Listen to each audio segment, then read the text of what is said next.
James series, and we're in the first chapter.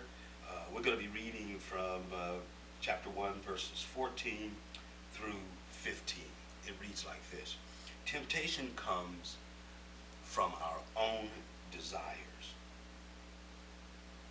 which entice us and drag us away. These desires give birth to sinful actions, and when sin is allowed to grow, it gives birth to death. Temptations come from our own desires, which entices us and drags us away. These desires give birth to sinful actions, and when sin is allowed to grow, it brings death. It is the pattern of death. The pattern of death. There are times when you want to talk about being prophetical. You want to talk about being prophetical. Persons will say, I got the prophetical gifts. Okay, that's fine. As I have said in other videos, as long as that is based in God's word. And here's an excellent example.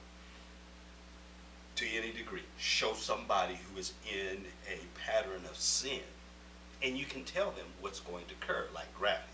The same God who created gravity also created the spiritual principles. The gravitational principles, earthly, physical, spiritual principles. And here's one. When sin begins, first it begins with a sense of lust.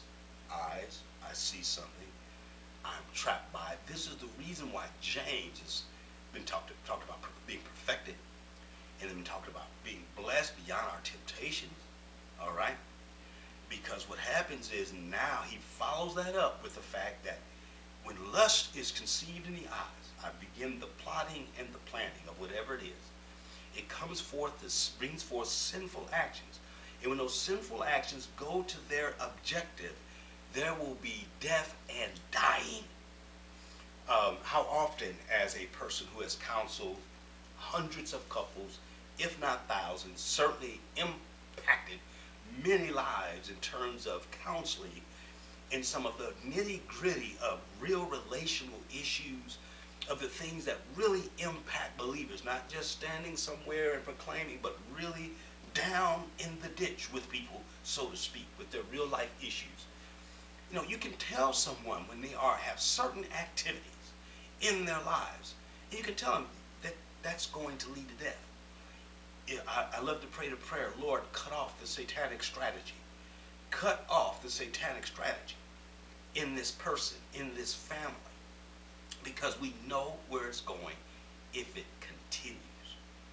What else can we say? But it's the pattern of death. It's the prophecy of sure death when somebody has sin running amok in their lives, be it minister, be it leader, be it clergy, be it steward, be it trustee, be it deacon. Doesn't matter what your place or your lot in ministry.